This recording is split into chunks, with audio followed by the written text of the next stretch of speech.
नोएडा में porn sites पर अश्लील कंटेंट अपलोड करने के मामले में आरोपी दंपति से पूछताछ में कई जानकारियां सामने आई हैं। आरोपी दंपति एक डॉक्टर की कोठी किराए पर लेकर गिरोह चला रहा था। आरोप के मुताबिक ऑडिशन के नाम पर मॉडल्स को बुलाकर अश्लील कंटेंट बनाने वाले धंधे का नेटवर्क यूरोप और अफ्रीका तक फैला हुआ था। उज्जवल किशोर और नीलू श्रीवास्तव को ईडी गिरफ्तार कर चुकी है। इस पूरे मामले में 15 करोड़ 66 लाख से ज्यादा की विदेशी फंडिंग की भी जांच चल रही है।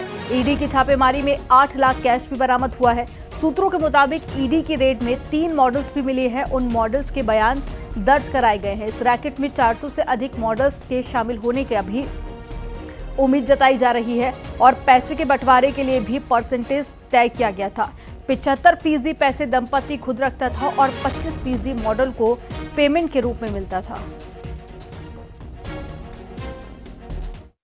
इंटरनेशनल पोर्नोग्राफी कंटेंट अपलोड करने वाले दंपति को ईडी ने गिरफ्तार किया और इस वक्त हम नोएडा के सेक्टर 105 C234 उसी कोठी के बाहर मौजूद हैं और आपको सबसे पहले तस्वीरें दिखाते हैं। मैं कैमरामैन चंदन पटवाल से कहूंगा आपको दिखाएं कि ये पूरा जो मुख्य गेट है इस पर ताला जड़ा हुआ है। साथ ही सुरक्षा के लिहाज से आप देखेंगे तो यहाँ पर सीसीटीवी इंस्टॉल किए गए हैं और जो कि 3 सीसीटीवी तो दिखाई दे रहे हैं। इस पूरे घर के प्रेमाइसेस में 3 सीसीटीवी कैमरे लगाए गए हैं जिससे संभवतः नजर रखी जाती होगी। इसके अलावा सब डिजी वेंचर प्राइवेट लिमिटेड जिसमें ये दंपति काम करते थे, उज्जवल किशोर और नीलू श्रीवास्तव, ये उनकी गाड़ी है और आज ये गाड़ी उसी फर्म के नाम रजिस्टर्ड है। लिहाजा ये गाड़ी भी एक अहम सबूत के तौर पर देखी जा रही है और ऐसा संभवतः माना जा रहा है कि मॉडल्स को लाने और ले जाने का काम भी इसी से होता था।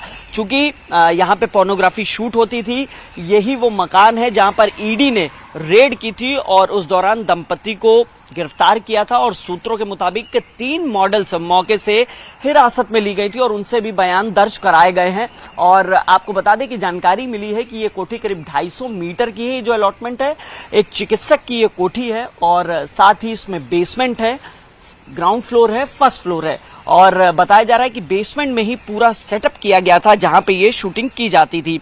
अफ्रीकी देशों के साथ साथ जो और अन्य देश हैं वहां से कनेक्शन मिला है और बताया जा रहा है कि ऑनलाइन माध्यम से जो महिलाएं हैं, जो मॉडल्स हैं, उनको अप्रोच किया जाता था, उनको बुलाया जाता था और बाद में 1 से 2 लाख रुपए प्रति महीने का लालच दिया जाता था और लालच के बाद उनको पोर्नोग्राफी शूट कराई जाती थी। और ये कंपनी जिससे ये जुड़ी हुई थी, टेक्नीशियस कंपनी, ये एक हैमस्टर और साथ ही स्नैपचैट कंपनी के लिए पॉर्न कंटेंट दिया करती थी। इसमें सब कैटेगरीज भी थी, यानी फुल फेस, हाफ फेस और न्यूड कैटेगरी, जो कि कस्टमर जितने पैसे देता था उस हिसाब से एक्ट करती थी मॉडल।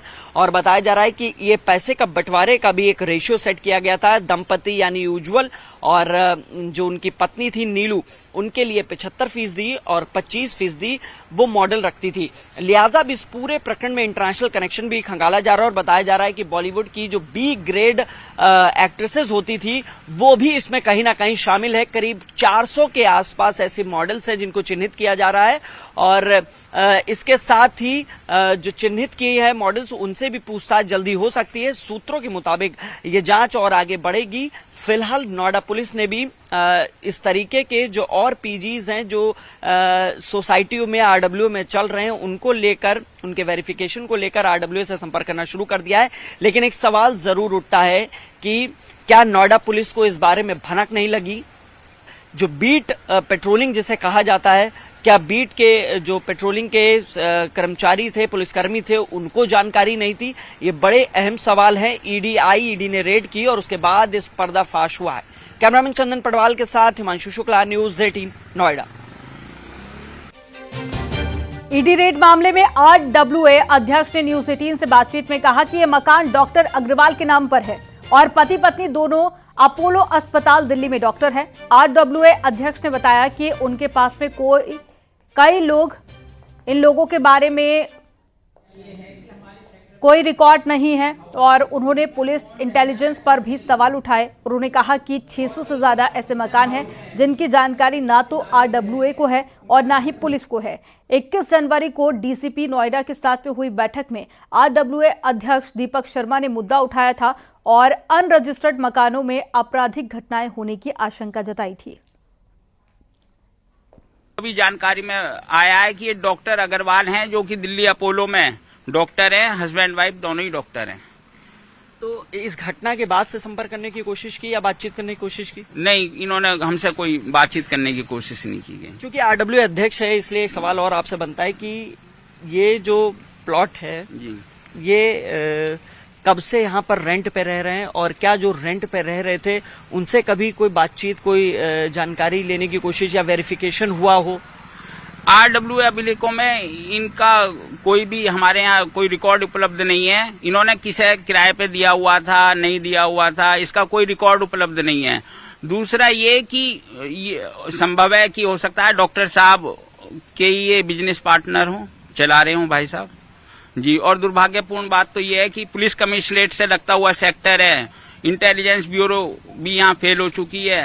वो तो ईडी ने रेड मार दी जब ये हम सब की जानकारी में आ भी पाया, वरना ये तो टोटली पुलिस का फेलियर है। कमिश्नरेट से लगता हुआ सेक्टर है और पुलिस कहाँ सोई हुई थी। कानपुर में अपराधियों के खिलाफ चकेरी पुलिस का अभियान जारी है। थाना चकेरी के अंतर्गत 2 अपराधियों को पुलिस ने जिला बदर किया है। एक आरोपी पर 19 केस दर्ज हैं, जबकि दूसरे पर 5 मुकदमे दर्ज हैं। पुलिस ने पहले मुनादी कराई और फिर दोनों को 6 महीने के लिए जिला बदर कर दिया।